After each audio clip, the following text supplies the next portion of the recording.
turma, tudo bem com vocês? Pessoal, bem-vindos a mais uma videoaula da disciplina de Pecuária de Precisão. Hoje a gente vai falar um pouquinho aí, como nossa última aula teórica, né, de Pecuária de Precisão, eu vou falar um pouquinho sobre a piscicultura de precisão, né. Até agora a gente falou bastante sobre a bovinocultura, demos uma pincelada aí em suinocultura e avicultura de precisão, né, focando nas tecnologias, mas decidi trazer para vocês também o que existe de novo aí para a piscicultura, tá? A piscicultura, gente, ela não é uma atividade aí que tem tanta representatividade como a bovinocultura ou a suinocultura, tá? Normalmente ela é vista como uma atividade secundária dentro das propriedades, né? A piscicultura dificilmente vai ser o carro-chefe, mas o que a gente vem notando é que cada vez mais os produtores de peixe vêm investindo em tecnologia para tentar produzir mais em espaços menores de água, né? Isso então exige uma capacidade tecnológica muito maior, né? E também exige alguns investimentos por parte do produtor. E cada vez mais a gente está vendo esses investimentos. Então, isso significa, né, que, de acordo com o mercado, que está valendo a pena, né? Por mais que a piscicultura, então, talvez não seja a atividade primordial das propriedades, está valendo a pena fazer investimentos em cima dela. E a gente também já está vendo propriedades que são tecnificadas, inclusive aqui no Paraná, Santa Catarina, né? E que vivem, né, somente da atividade da piscicultura. Tá? Então, é interessante a gente saber um pouquinho sobre ela, a gente ter uma noção sobre a piscicultura, né? Principalmente aí sobre as tecnologias que a gente pode estar colocando para melhorar essa produtividade. Então, entre 2015 e 2019, a gente teve aí um aumento muito grande nas exportações de peixe, né? E a gente produz muita tilápia, tá? A tilápia aí é o peixe que mais representa a nossa produção de peixe, a nossa produção, tá? E ela representa aí 57% da produção total nacional, ou seja, né, ela é uma atividade bastante lucrativa, né? O filé de tilápia é um peixe muito apreciado, tá? E justamente por isso ela acaba crescendo cada vez mais, né, no consumo aí, cai no gosto do pessoal que acaba experimentando, né? A tilápia, inclusive, ela foi colocada aí para merenda escolar, tá? Então a gente tem aí fornecedores de peixe para merenda escolar, né, fornecendo aí tilápia, tá? Então isso cada vez mais está favorecendo o crescimento da piscicultura, né? Então a gente está vendo investimentos cada vez maiores aí em relação a isso, né? Aqui eu trouxe para vocês, né, um gráfico mostrando a exportação, né? Para vocês terem noção do crescimento, gente, que a gente está tendo aí nos últimos anos, tá? Em relação aqui a toneladas de peixe exportados, tá? Olha lá, 6.500 toneladas em 2019, comparados a 2015, que é recente, né? 701 toneladas. Então, a gente percebe que vem um crescimento muito grande e provavelmente a gente não vai ter aí um crescimento de grandes áreas para a produção de peixe, né? A gente não fica difícil fazer exploração de grandes áreas. A gente está sabendo aí que por uma questão de meio ambiente, né? Eu tenho que cuidar no local onde eu estou fazendo, estou escavando tanques, eu tenho que cuidar da água, tenho que cuidar com as fontes de água, a preservação das nascentes, né? E realmente, então, esse crescimento com a exportação não está ligado à exploração de novas áreas, tá? E sim com a tecnificação, com eu colocar mais animais em menores áreas. Então a gente teve aí um problema com a União Europeia, né? Esse aqui é uma notícia aí de fevereiro de 2020, onde a gente está tendo que mudar algumas medidas, né, de criação, tá? E aumentar o controle higiênico-sanitário do pescado, tá? Para conseguir exportar novamente para a União Europeia. chama atenção isso, né? Porque a gente já sabe os conceitos de rastreabilidade, e no peixe já está começando a acontecer isso, né? Obviamente não vai ser individual, né? Porque nós temos o mesmo problema do peixe como temos na ave, né? Que é difícil fazer o controle individual. Então a gente faz o controle por lotes, tá? Nos peixes isso fica mais difícil ainda, porque normalmente o produtor não consegue ver os animais embaixo da água, né? Isso é um limitante, daí você tem que ou retirar pequenas frações, ou você vai ter que usar a tecnologia para estar conseguindo perceber esses animais debaixo da água, mas a gente está tecnificando, né, justamente para conseguir aí fazer um controle, fazer esse sistema de rastreabilidade e esse controle higiênico sanitário, né? Os peixes aí, eles são seguros, né? A gente não tem aí grandes doenças, grandes patologias que são transmitidas pelo peixe, tá? Que são marcantes aí para o mercado mundial. Porém, a gente está vendo que cada vez mais nós temos exigências a ser seguidas, né, para a gente conseguir continuar exportando. Então, para conseguir continuar esse gráfico crescendo aqui, né, eu preciso melhorar colocar essas medidas de controle, tá? E para isso, justamente, eu vou ter que tecnificar, né, e colocar mais tecnologia para a criação de peixe. Então, a criação em viveiros escavados, com certeza, é, é o nosso é o pilar aí da criação de peixes aqui no Brasil, né? A gente percebe que a maioria das propriedades tem viveiros escavados, principalmente na nossa região, né? E os produtores fazem uma criação de peixes extensionista, né? Onde eles colocam ali alguns peixes sem muito pensar nas espécies que está pondo, né? Colocam ali uma uma proporção de peixes ali que ele acha, né, sem nenhuma informação técnica, que ele acha que tá bom, e não alimenta esses animais. Os animais ficam ali e ficam crescendo num sistema extensivo, né, se alimentando do plâncton que vem da água, ou mesmo o produtor às vezes coloca resto de alguma comida ou algo assim, né, e assim fica o alimento desses animais. Né, eles vão crescendo a longo prazo, lá 3, 4 anos, para você fazer uma despesca, né? Essa criação em viveiros escavados aí da maioria dos pequenos produtores, né, já vem mudado bastante, né? A gente já está vendo cada vez mais que os produtores estão tecnificando e colocando aqui espécies mais seletivas, né? Fazendo um tanque específico para tilápias ou fazendo um tanque aí específico para outras espécies, tá? E usando alimentação específica, colocando ração ou arraçoamento. Os produtores já aprenderam lá a fazer o arraçoamento sobre toda a região do açude, né, cercando todo o tanque, né, indo todo em volta dele para atender todos os peixes, no mesmo horário, em áreas em horários mais quentes. Então a gente já tem produtores aí que são pequenos, né, mas que já conseguem aí colocar um pouco de tecnificação, né? Ou temos produtores com esse perfil aqui, né, onde realmente eu quero fazer uma produção mais intensiva, né? Percebam que praticamente é a mesma área que a gente está vendo aqui e aqui, mas com certeza a produção dessa área aqui é muito maior, né? Eu já estou colocando ali um sistema de proteção ali dos açudes para não ter nenhum tipo aí de degradação aqui das paredes do açude, tá? E também eu consigo aí criar os animais em pouco tempo e fazer a despesca rapidamente, sem muita dificuldade, né? A despesca desse local, com certeza, é uma despesca mais complicada, tem que esgotar todo esse tanque, e procurar peixe no barro, né? E aqui eu já não vou ter mais esse problema, legal? E nós também temos as criações em tanque e rede. Essa aqui com certeza são as tendências, né? A gente tem aí esse tipo de criação no Brasil, principalmente em locais onde a gente tem aí represas, né? Ou rios mesmo, de grande extensão, e o pessoal acaba aproveitando essas áreas, né? Para fazer a criação dos peixes em tanque e rede, né? Em região de represa, o pessoal aí está criando bastante tilápia, tá? Nesses tanque e rede. E, inclusive, eu estou vendo aí alguns produtores colocarem nesses tanque rede os alevinos, tá? O que eu acho bastante interessante, porque a gente tem um problema com os alevinos, que é uma perda bem grande em relação a predadores, né?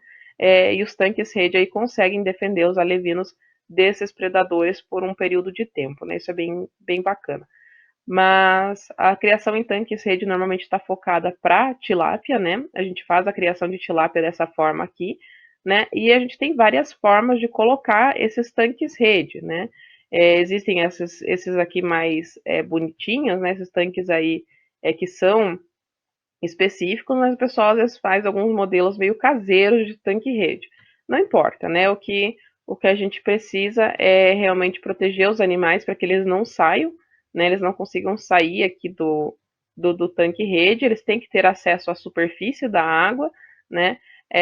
Nessa superfície da água você tem que ter um local para fazer o arraçoamento, né? Seja que você tem que abrir o tanque rede ou não, né?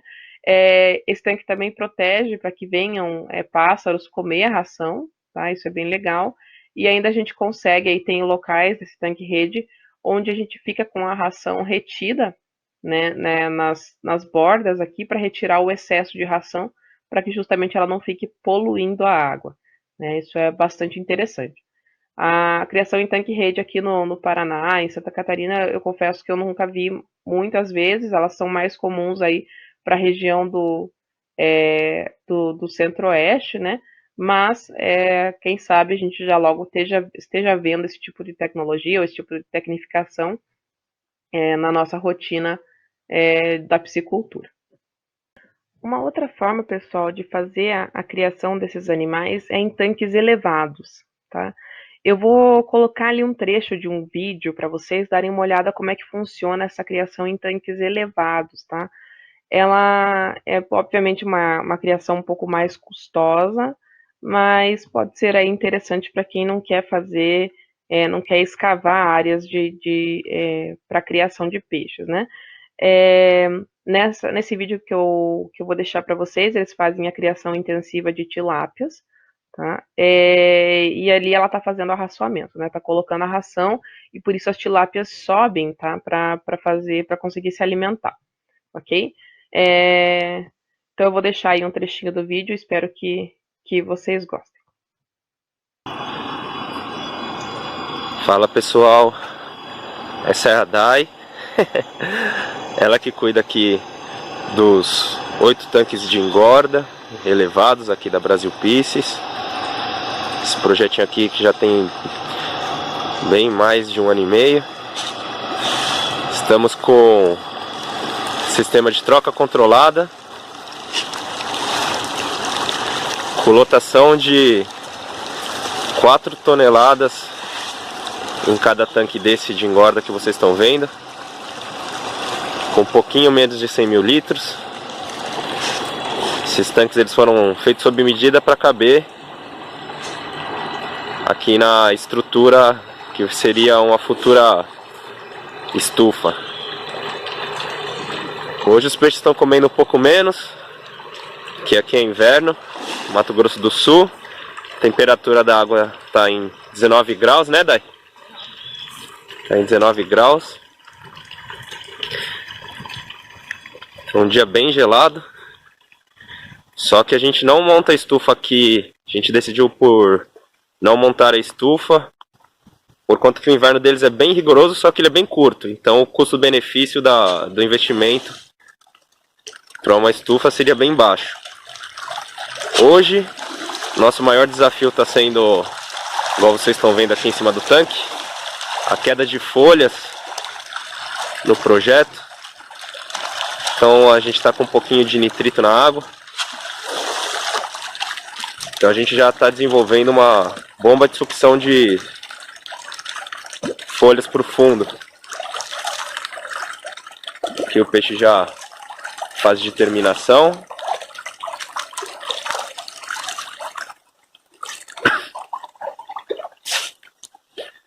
No tanque 1 que vocês viram, o peixe já foi despescado.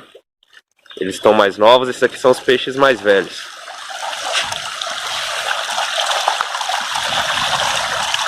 Como nos nossos outros projetos, o peixe ele é bem dócil. A gente consegue pegar ele na mão também, apesar deles serem peixes de engorda.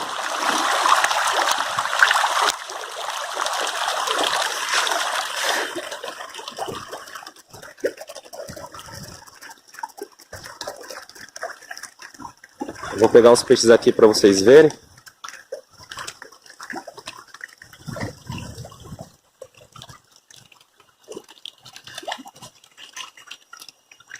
Utilização média nesse nosso projeto de água está sendo em torno de reposição de água de 15% dia.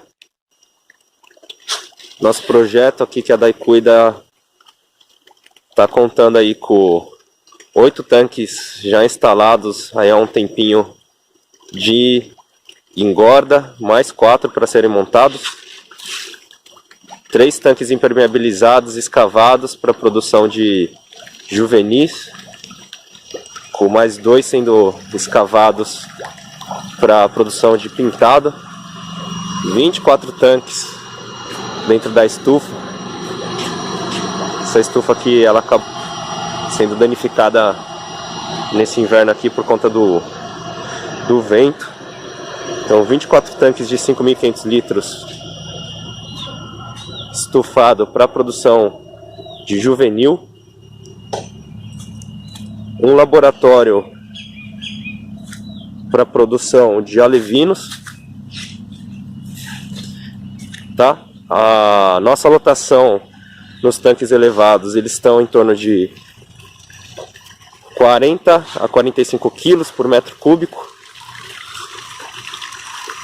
Nossa lotação nos tanques escavados estão em torno de 30 quilos por metro cúbico de juvenil. Então a gente produz 30 quilos, tá, de juvenil para cada 1.000 litros de água nesse projeto, nos tanques escavados. Nos tanques elevados estufados, a gente está com uma produção de 40 quilos de juvenil por metro cúbico. No nosso laboratório, a gente está com uma produção média de 3.000 alevinos por metro cúbico. Então, pessoal, independente do sistema em que você está fazendo a criação dos seus peixes, você precisa de métodos para monitoração da qualidade da água, né? Tem que imaginar que se o peixe mora dentro da água, eu preciso fazer toda a monitoração dessa qualidade da água da mesma forma que a gente faz a monitoração da temperatura ou da qualidade do ar ou então do ambiente que estão nossos animais que não estão na água, tá? Eu coloquei aqui alguns tópicos que a gente precisa estar observando sempre, né, e tentando trazer aí o que existe para a gente conseguir mensurar esse tipo de item aqui para a qualidade da água dos animais, tá? O oxigênio dissolvido é o nosso primeiro tópico, com certeza, que é um dos fatores principais aí, justamente por quê? Porque a gente está colocando cada vez mais animais em pequenos locais, né, em pequenos espaços, e obviamente eles estão consumindo cada vez mais oxigênio, e sem oxigênio o peixe não vai conseguir sobreviver, né? Então eu preciso estar cuidando bastante do oxigênio dissolvido.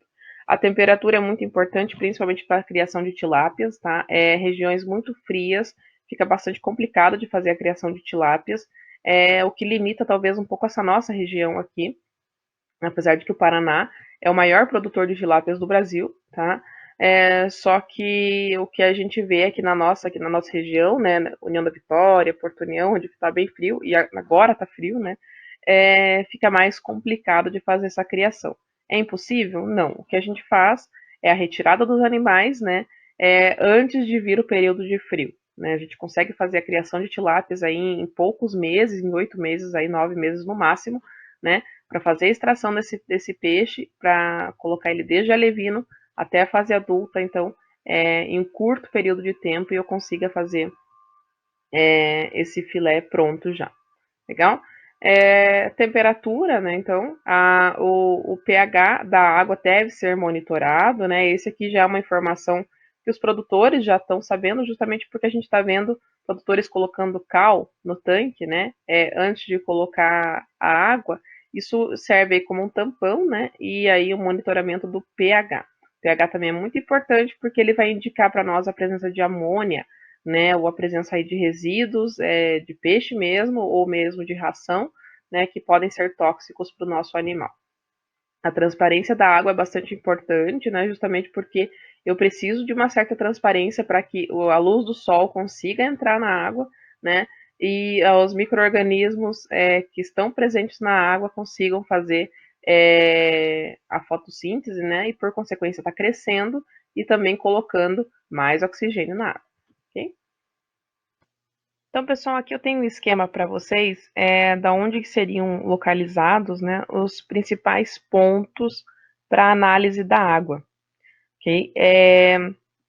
Percebam que a gente tem aqui marcados em X, tá? 5 pontos aí, que seriam aonde o produtor está fazendo essa análise da água, e essa análise, gente, ela pode ser aí, dependendo do que você precisa analisar, ela pode ser semanal, pode precisar ser diária, né? Pode ser feita 2 vezes ao dia, dependendo qual que é o teu objetivo, tá? Então aqui, gente, uma análise é feita bem no meio. Esse aqui é um esquema de tanques rede, né? Onde os animais estão dispostos aqui, bem no meio. Eu quero fazer uma análise de oxigênio, eu quero fazer uma análise de pH, tá? Justamente porque aqui provavelmente vai ser um dos pontos mais críticos, tá? E aí a gente vê o quão crítico é a situação quando ela começa a alcançar aí áreas que ficam longe dos animais, né? Isso consegue mensurar, então, quantificar aí como que tá as tuas alterações que você está fazendo nessa região aqui da água, tá? Então, começando aí pela temperatura, a temperatura ideal para a criação de peixes, né, a criação aí de tilápias é de 26 a 32 graus Celsius, tá? Então, é uma temperatura bastante alta. As tilápias, elas toleram temperaturas menores, tá? Elas conseguem aí, tá? Elas estão se alimentando ainda em 18, 20 graus, elas ainda estão comendo, ok? Essa temperatura, gente, ela também se refere a um peixe bem conhecido aqui da região, que é a carpa-capim, tá? A carpa-capim, ela também é um animal que gosta de se alimentar em temperaturas mais altas, né? Fora dessa janela aí, ela já começa a diminuir a sua alimentação, né? Então, isso fica interessante porque isso define o momento em que você vai fazer a alimentação desses animais, né? Não significa que a carpa-capim, abaixo de 26 graus, ela não vai sobreviver, não. Ela né, é um animal que, com certeza, né, ela se adapta muito bem ao nosso clima, né? Dificilmente a gente tem morte de carpa-capim aí pelo frio. Porém, elas não ficam se alimentando. Se ela não está se alimentando, ela não está crescendo, né? Então, a alimentação deve ser feita sempre nos horários mais quentes do dia, tá? Justamente porque nesses horários é que o animal vai buscar o alimento. Depois disso ele vai ficar quietinho, né, num canto lá, poupando energia, porque para tentar sobreviver ao frio, tá bom? Agora, sobre o conforto térmico, com certeza a nossa região não é uma região que dá muito conforto térmico para esses animais. Mas para a carpa-capim ela até consegue, né? Ela tolera bem, é um peixe aí bem que atende bem aqui para nós, né? A carpa comum também, só que a tilápia com certeza não está em seu conforto térmico em dias como é o dia de hoje, né? Bastante frio e fica mais complicado de manter esse conforto, né? Sobre a temperatura, gente, a gente pouco pode fazer, né? Infelizmente, a gente dificilmente vai aquecer os locais onde eu estou criando os animais, a não ser que eu esteja falando de tanques elevados, né? Que é o que vocês viram ali no vídeo anterior. Ali sim eu consigo fazer o aquecimento da água, tá? Fora dali já fica mais complicado de eu conseguir fazer esse aquecimento, né? Fica difícil fazer o aquecimento de água em tanques escavados. Mas em tanques elevados isso pode ser uma vantagem, né? Eu consigo fazer toda a criação aí ao longo de todo o ano. Outro fator é o oxigênio dissolvido, né? Isso, gente, tem uma diferença bem grande, né, do oxigênio que está fora na atmosfera e o oxigênio que propriamente vai ficar da água ou vai entrar na água, né? Como que faz para o oxigênio entrar na água, né? Ele vai entrar ali por um pela movimentação da água, né? De acordo com a movimentação dela, o oxigênio consegue ir se diluindo dentro da água pela movimentação. Então, o vento mesmo, regiões que ventam bastante, né? A chuva ou qualquer coisa que faça a movimentação da água já aumenta a quantidade de oxigênio dissolvido, né? Outro fator aí é a atividade fotossintética das algas e plantas, né? Que, assim como as plantas aqui do exterior, elas vão fazer o mesmo esquema de fotossíntese, né? E por isso elas ajudam aí a colocar oxigênio na água durante o dia, tá? Durante a noite, por sua vez, elas vão remover o oxigênio da água e adicionar gás carbônico, né? Da mesma forma que elas fazem aqui fora, né? Níveis aí, gente, de oxigênio tolerados pelos peixes, né, acima de 5 miligramas por litro, os animais estão em um ambiente adequado, né? Abaixo aí de 2 a 1 miligramas por litro, esses animais já estão em estresse, né? Os animais já não vão comer, têm dificuldade de respirar, são aqueles animais que ficam com a boca aberta ali próxima à superfície da água, né? Porque sempre a gente na superfície onde a gente vai ter a maior quantidade de oxigênio, né? Então, por isso que os animais começam a subir, né, procurando mais oxigênio, né? Obviamente, eles ficam mais predispostos a doenças, e aí começa a complicar a minha criação.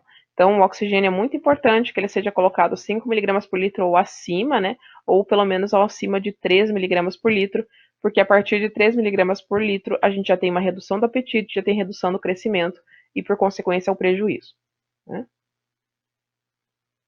Então, como acontece que durante o dia, gente, a gente percebe aí que eu tenho é, uma atividade do fitoplâncton, né, que está ali na água mesmo, natural, ele recebe a luz solar, né, aí ele vai reter o gás carbônico e liberar o oxigênio, tá? Essa é uma forma aí dos peixes receberem o oxigênio, legal? Os peixes também por si, né, vão fazer o consumo do oxigênio e liberar o gás carbônico. Mas percebo que durante o dia a gente vai ter níveis maiores de oxigênio. Então, durante a noite, o fitoplâncton, por sua vez, vai fazer a troca exatamente contrária. Ele vai começar a reter o oxigênio e liberar o gás carbônico, tá? Então, isso aqui, gente, o que que acontece? Durante a noite, a gente vai ter aí um aumento de gás carbônico e diminuição do oxigênio, tá? E por isso os níveis, gente, de oxigênio vão estar muito baixos lá no início da manhã, né? 6, 7 da manhã, são os níveis mais baixos de oxigênio, tá? Normalmente, né, nessas fases aí, são fases bastante críticas, tá? São as fases de maior mortalidade dos peixes, né? Se vocês notarem, são aí no início da manhã, tá? Justamente porque a gente vai ter essa diferença aqui no oxigênio dissolvido, tá? Então, isso aqui explica esse gráfico, né? Que o oxigênio dissolvido está em azul, durante a noite vocês vão ter uma queda do oxigênio dissolvido, durante o dia isso vai aumentando, tá? E novamente durante a noite começa a cair, isso é inversamente proporcional ao nível de gás carbônico, tá? Então,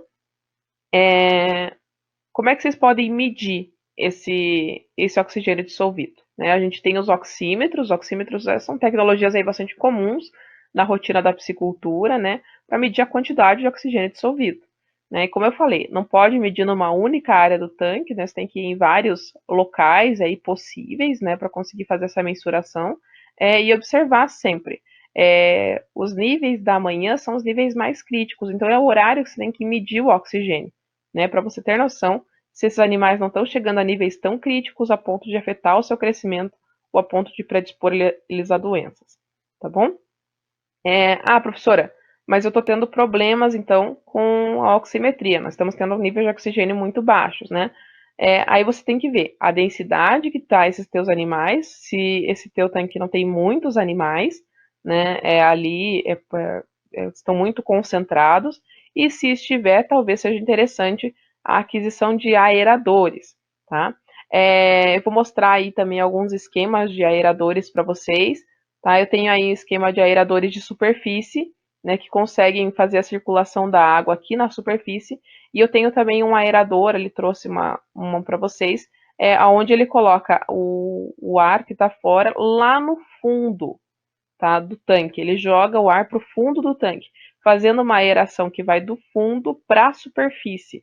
Esses são mais eficientes, principalmente em tanques mais fundos, tá, pessoal? Que são os mais comuns aqui da nossa região.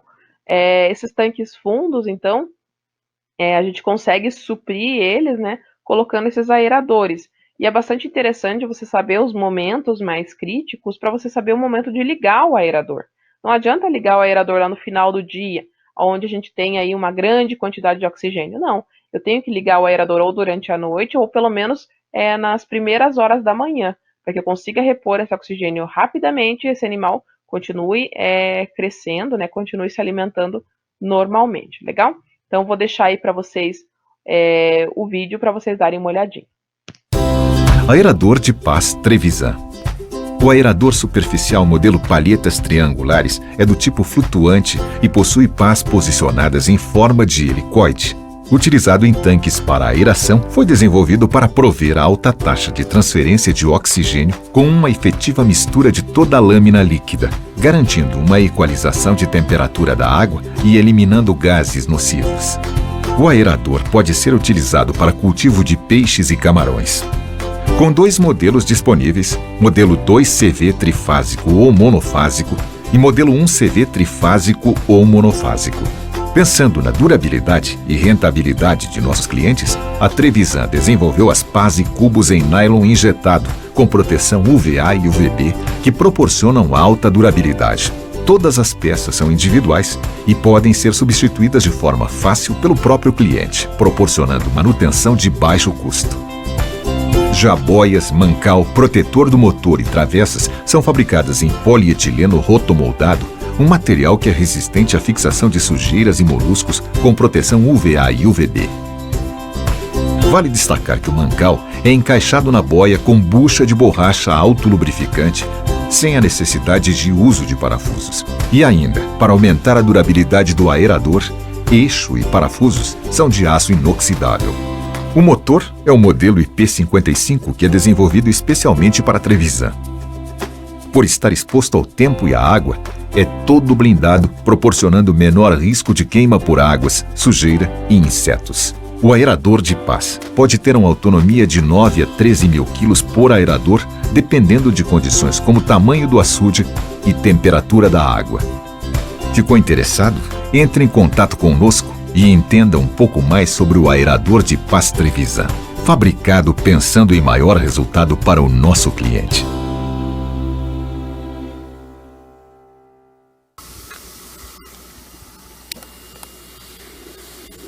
Vai devagarinho botando. Vai soltando.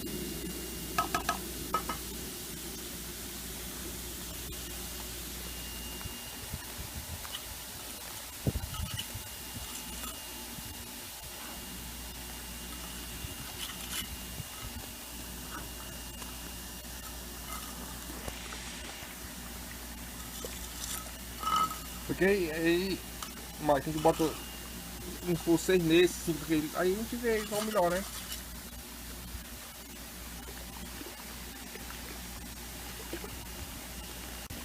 Então, pessoal, outro fator de monitoração aí que a gente precisa estar monitorando na qualidade da água é o pH, tá? O pH, ele não, a gente não pode aí definir um pH específico para os peixes, tá? Depende bastante da espécie. Espécies carnívoras têm uma tendência a tolerar pH mais baixo, né? Tendendo para o ácido, enquanto as espécies aí que são mais herbívoras, como a carpa-capim, já preferem um pH mais alcalino, tá? Gente, variações do pH nos peixes são algo muito negativo, tá? A gente não quer estar vendo grandes variações do pH ao longo aí do tempo da criação, ok? Lembrem que esse é o ambiente do peixe, né? A água é o ambiente do peixe e variações bem pequenas mesmo podem acabar desfavorecendo esse animal, né? E podem predispor a doença. Então, qual que é o pH, professora, né? O que a gente recomenda aí para peixes, né? Eu gosto de ver uma água num pH neutro, né? Próximo aí a 7, né? Tendendo levemente ao alcalino, né? Que ela chegue até um 8, no máximo, né? Que não tem uma grande variação, 7, 7,5, 7,8, né? Nada muito mais do que isso, ok? Dependendo, obviamente, da espécie que tem lá dentro. Quando eu não tenho animais carnívoros, né? Quando eu não estou fazendo uma criação de animais carnívoros, aí, obviamente, eu vou começar a ver cada vez mais o pH mais tendendo para o alcalino, ok? Mas a gente tem que ter bastante cuidado com isso. O que varia o pH? O que faz essa grande variação do pH, né? Um dos principais erros dos produtores é colocar muita ração, que é o erro que você já deve ter feito lá no seu aquário, né? É colocar muita ração, sobrar aquele alimento, né? A ração, aquela proteína da dieta, ela vai virar amônia, né? Acumulada ali, estragada, e isso acaba diminuindo muito o pH, deixando aquele ambiente mais ácido, né? E além da amônia ser um composto tóxico para os nossos animais, tá? Então, medidas de pH, eu coloquei aqui essas medidas mais simples que a gente faz com esses kits comerciais para aquário mesmo. Vocês podem estar fazendo nesse kit lá nos açudes, né? Medida de pH. Mas a gente está falando de tecnologia, a gente tem os pH-metros, né? Os pH-metros, com certeza, para quem trabalha com piscicultura mais intensivamente, são obrigatórios, né? É difícil a gente não ter um pH-metro. E, inclusive, a gente tem equipamentos, pessoal, que são completos, que fazem a oximetria, fazem o pH e conseguem mensurar a temperatura, né? Tudo isso no mesmo equipamento, né? O que é bastante compensatório, né? É bem legal você carregar um único equipamento para cima e para baixo. Mas o pH-metro, com certeza, ele é muito bem-vindo na piscicultura, né? Facilita muito, é muito mais fácil do que usar esses kits aqui, né? Porém, né, se não tem tu, né, eu prefiro pelo menos ter algum kit aí desses comerciais, e os produtores mesmo conseguem estar utilizando eles em casa, né, para estar mensurando o pH. Legal? Além disso, né, deixei aqui também um detalhezinho, não vou me estender muito, senão a aula fica muito longa, né? Sobre a transparência da água, tá? Gente, como eu falei para vocês, eu preciso que a luz solar entre na água para que o plâncton que está na água, o fitoplâncton que está na água, consiga fazer a fotossíntese, né? Mas uma água clara demais significa que tem muito pouco fitoplâncton, né? Ele também escurece a água, então o próprio micro-organismo da água vai acabar escurecendo ela. Então eu preciso aí ter uma unidade de medida, uma forma de medir a transparência da água para que ela não seja transparente e límpida como uma água da torneira, né, que tem pouquíssimos micro-organismos, né, que ela está repleta de cloro ali, mas eu também não quero uma água que esteja completamente turva a ponto de não conseguir entrar a luz solar, tá? Então, para isso existe o disco de SEC, gente. Ele é um sisteminha aí que pode ser feito bem simples, tá? Por um sistema de corda, ou mesmo o pessoal que faz por uma madeira ou um ferro, tá? Que consiga alcançar aí uma profundidade considerável, né? E aí as pessoas pintam esse disco aqui, né, de branco e preto, e vão vendo até onde elas vão perdendo a visão desse disco, né? Até onde elas conseguem enxergar o disco, ok? Daí aqui nessa cordinha ou nessa madeira vai ter algumas medidas para você saber em que altura você parou de visualizar o disco, né? O disco de SEC. A transparência aí ideal, gente, ela vai estar aí entre 30 a 50 centímetros, mais ou menos em 40 centímetros, tá? Enquanto aqui, se a gente tiver uma transparência muito baixa, abaixo de 20 centímetros, mal coloquei o disco e já sumiu, quer dizer que eu tenho um grande risco de baixo oxigênio, tá? Isso por quê? Porque a luz solar não consegue entrar, né? Se a luz solar não consegue entrar, eu não vou ter oxigênio suficiente, né? Já estou vendo o disco lá em 70 centímetros, opa, quer dizer que eu preciso fazer uma adubação dessa água, que eu preciso enriquecer essa água com micro-organismos, ela está muito límpida, né? Isso também não é ideal para a criação de peixes. Eu não posso ter uma água completamente límpida, cristalina, tá? Não é esse o nosso objetivo. Pessoal, sem mais delongas, né? Não vou me estender muito. Espero que vocês tenham gostado, né? O assunto é um pouquinho diferente. Eu deixei ele reservado aí para o final da disciplina mesmo. Deixem aí suas dúvidas no chat, suas considerações também a respeito do assunto, né? Piscicultura é algo que nem sempre na medicina veterinária a gente fala muito e infelizmente eu acho que a gente acaba perdendo muito mercado por isso, tá? Tentei trazer algumas tecnologias, né? Mas deixo também como sugestão se vocês tiverem alguma tecnologia diferente em relação à piscicultura para mostrar para a gente, fica bem legal, ok? Então, pessoal, bons estudos a todos e até a próxima aula, tá bom? Tchau, tchau!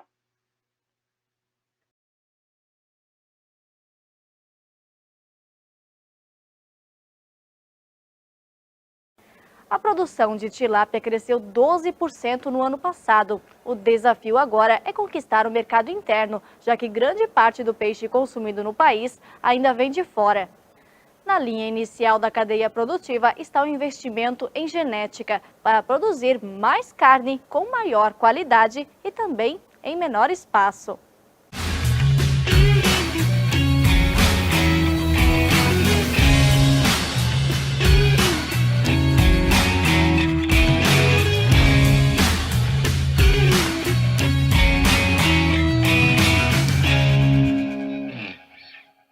A gente começa esta reportagem falando de frango. Você consegue imaginar a evolução da cadeia produtiva nas últimas décadas? Aves maiores, prontas para o abate mais cedo e com maior aproveitamento de carne, fazem parte dos fortes investimentos em genética. A novidade é que na tilápia está acontecendo a mesma revolução.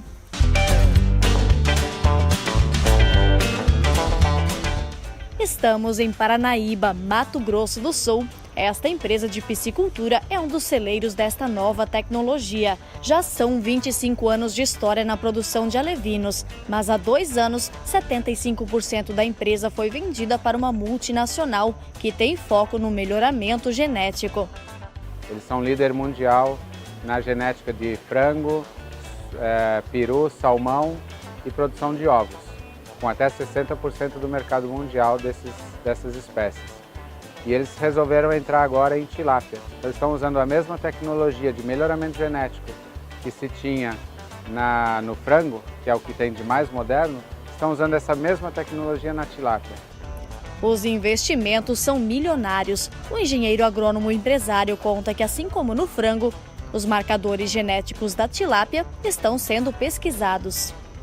Você tem ganhos específicos muito rápidos, porque você vai ter peixes resistentes a algumas determinadas doenças, peixes que têm um melhoramento genético específico para ter um rendimento de filé maior, ou para consumir menos ração, para transformar.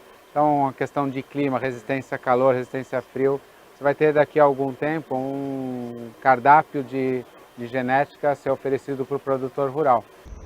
A intenção das pesquisas é produzir tilápias com maior conversão alimentar para reduzir os custos e peixes ainda maiores.